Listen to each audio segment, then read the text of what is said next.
Hi guys, আসসালামু আলাইকুম। আমি মাকে আশা করি আপনারা সবাই ভালো আছেন এবং আমি ভালো আছি। আমি আজকে আপনাদের মাঝে আরেকটা নতুন মজাদার রেসিপি নিয়ে হাজির হয়েছি। আমি আজকে আপনাদের সাথে শেয়ার করব ডিম দিয়ে ডাল দিয়ে ডিম দিয়ে কীভাবে একটা মজার একটা রেসিপি তৈরি করা যায়। সো দেখেন রেসিপিটা। বাসায় কিছু না থাকলেও আপনারা নর্মাল খানাটা একদম সহজ, সবচেয়ে ইজি একটা রান্না করে নিতে পারবেন। প্রথমে ডালগুলো সিদ্ধ করে নেবে, এর চেয়ে কোনো ইজি সহজ রেসিপি আর আমার জানা মতে নেই। সো আপনারা দেখে নেন। প্রথমে ডালগুলো সিদ্ধ করে নিয়েছি আমি। এতে লবণ দিয়ে দিলাম পরিমাণ মতো, হলুদ গুঁড়ো দিয়ে দিলাম আধা চামচ। যে যতটুকু নেবেন ওই পরিমাণ মতো মশলা অ্যাড করবেন। এখানে নির্দিষ্ট করে বলার মতো কিছু নাই, আপনাদের উপকরণ অনুযায়ী দিতে হবে। সো এবার দিয়ে দিব ফালি করা কাঁচামরিচ। জালটা যে যেরকম খাবেন সেরকম দিবেন। টমেটো দিয়ে দিচ্ছি আলুগুলো সুন্দর করে পাতলা করে কেটে কেটে নেবেন। আলু দিয়ে এবার 10-12 মিনিটের মতো সিদ্ধ করে নেব। ফুল সিদ্ধ হয়ে যাওয়ার পরে দেখেন এরকম হয়ে ঘন হয়ে যাবে। ফুল সিদ্ধ করে নিচ্ছি আলুগুলো। এবার আলুতে ডিম দিব। তাই জন্য পেঁয়াজ, কাঁচামরিচ, ধনিয়া পাতা দিয়ে মেখে ডিমগুলো ভাজি করে নিব। সো আমি দিয়ে দিচ্ছি কাঁচামরিচ, লবণ সবগুলো পরিমাণ মতো দিয়ে দিব।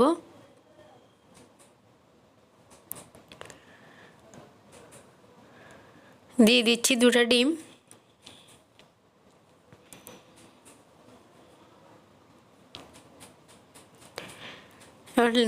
ভালো করে মিশিয়ে নিব।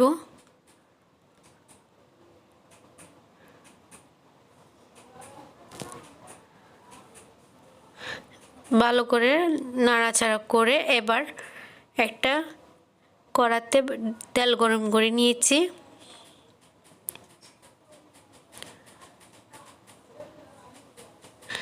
ডিমটা ভেজে নিচ্ছি।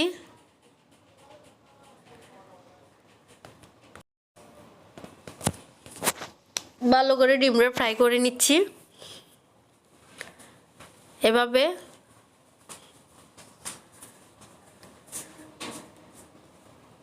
দেখে নেন।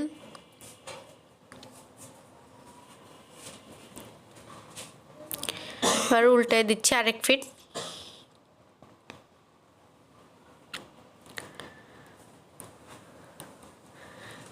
এদিক দিয়ে আমি ধনিয়া পাতা অ্যাড করে দিলাম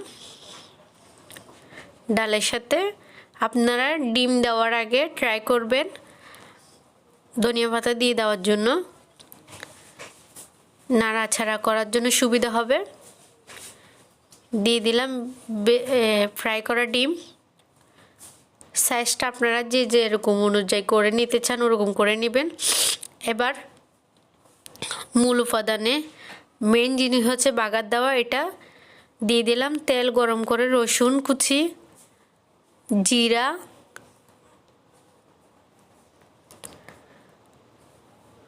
ব্রাউন করে ভেজে নিব, পেঁয়াজ কুচি,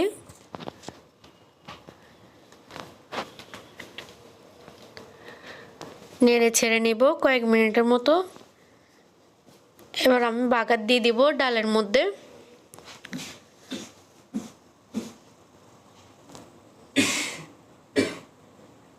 দেখেন রান্নাটা সো ইয়ামি হয়েছে। একবার হলে বাসায় ট্রাই করে দেখবেন। সবচেয়ে সহজ একটা রেসিপি। সো ভিডিওটা কেমন লাগলো আমাকে কমেন্ট করে জানাবেন এবং আপনারা কি রেসিপি চান সেটাও আমাকে বলবেন। এ পর্যন্ত যদি আমার ভিডিওটা আপনাদের থেকে ভালো লেগে থাকে তাহলে লাইক, কমেন্ট, সাবস্ক্রাইব করে দিবেন এবং আমার আকির একটা পেজ আছে ওখানে একটা ফলো করে দিবেন এবং আরেকটা চ্যানেল আছে আকির ব্লগ চ্যানেল, ওখানে একটা সাবস্ক্রাইব করে দিবেন। আর কোন ধরনের রেসিপি দেখতে চান ওটা আপনারা আমাকে জানাবেন। সো সবাই ভালো থাকেন। আল্লাহ হাফেজ। নেক্সট ভিডিওর জন্য ওয়েলকাম জানিয়ে আজকের মতো বিদায় নিচ্ছি।